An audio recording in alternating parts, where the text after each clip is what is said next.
So ನಮಸ್ಕಾರ ಎಲ್ಲರಿಗೂ, welcome to my mini vlog. ಇವತ್ತು ಅಮ್ಮನ ಮನೆಯಲ್ಲಿ ಭೂಮಿ ಪೂಜೆ ಕಾರ್ಯಕ್ರಮ ಇದೆ. ಸೊ ಆ ಒಂದು ಮಿನಿ ವ್ಲಾಗ್ನ ನಿಮ್ಮ ಜೊತೆ ಶೇರ್ ಮಾಡ್ತಾ ಇದ್ದೀನಿ. ಲಾಸ್ಟ್ ವ್ಲಾಗಲ್ಲಿ ನೋಡಿರ್ತೀರಾ, ಊರಲ್ಲಿ ಕೂಡ ಕನ್ಸ್ಟ್ರಕ್ಷನ್ ಸ್ಟಾರ್ಟ್ ಮಾಡಿದ್ದೀವಿ.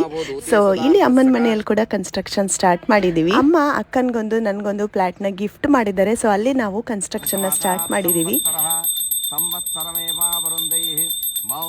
ಸೊ ನಮ್ಮ ಅಕ್ಕನಿಗೆ ಲೀವೇ ಸಿಗ್ಲಿಲ್ಲ, ಸೊ ಹಾಗಾಗಿ ಅವಳು ಪೂಜೆಗೆ ಬಂದಿಲ್ಲ. ಸೊ ನಮ್ಮ ಮಾಮ ಮಮ್ಮಿ ಪೂಜೆನ ಮಾಡಿದ್ರು, ಎಲ್ಲರೂ ಕೂಡ ಪೂಜೆ ಮಾಡಿದ್ವಿ. ತುಂಬಾನೇ ಚೆನ್ನಾಗಾಯ್ತು ಪೂಜೆ. ಸೊ ಬೆಳಿಗ್ಗೆ 6 ಗಂಟೆಗೆನೆ ಭೂಮಿ ಪೂಜೆನ ಮುಗಿಸ್ಬಿಟ್ವಿ. ಅದಾದ್ಮೇಲೆ ಬ್ರಹ್ಮಸ್ಥಾನದಲ್ಲಿ ಒಂದಿಷ್ಟು ಪೂಜೆನ ಮಾಡ್ತಾ ಇದೀವಿ.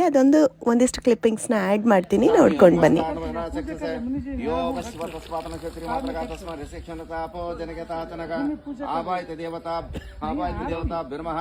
ಸೊ ಈ ಒಂದು ಲೆಂತ್ ವಿಡಿಯೋನ ಯೂಟ್ಯೂಬ್ ಅಲ್ಲಿ ಅಪ್ಲೋಡ್ ಮಾಡಿರ್ತೀನಿ, ಖಂಡಿತ ಚೆಕ್ ಮಾಡಿ. ಸೊ ಅವತ್ತಿನ ದಿವಸನೇ ನಾವು ಬೋರ್ವೆಲ್ ನ ಹಾಕ್ಸಿದ್ವಿ.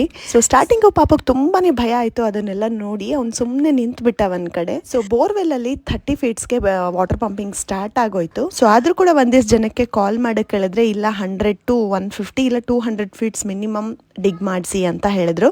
ಸೊ ಇರ್ಲಿ ಅಂತ ಹೇಳ್ಬಿಟ್ಟು ನಾವು ಕೂಡ ಸ್ವಲ್ಪ ಎಕ್ಸ್ಟ್ರಾನೇ ಡಿಗ್ ಮಾಡಿಸಿದ್ವಿ. ಲೈಫ್ ಟೈಮ್ ಪ್ರಾಬ್ಲಮ್ ಇರಬಾರ್ದು ಅಂತ ಹೇಳ್ಬಿಟ್ಟು. ಫೈನಲಿ ವಾಟರ್ ಪಂಪಿಂಗ್ ಇಷ್ಟೊಂದು ಇನ್ಕ್ರೀಸ್ ಆಯಿತು ಈವ್ನಿಂಗ್. ಸೊ ಕನ್ಸ್ಟ್ರಕ್ಷನ್ ಹೇಗೆಲ್ಲ ನಡೆಯುತ್ತೆ ಎಲ್ಲ ಅಪ್ಡೇಟ್ಸ್ನ ಕೊಡ್ತಾ ಇರ್ತೀನಿ. ನನಗೆ ಕನೆಕ್ಟ್ ಆಗಿರಿ, ನನ್ನ ಪೇಜ್ನ ಫಾಲೋ ಮಾಡಿ. Thank you so much for watching. That's all for today's mini vlog. Take care, bye bye.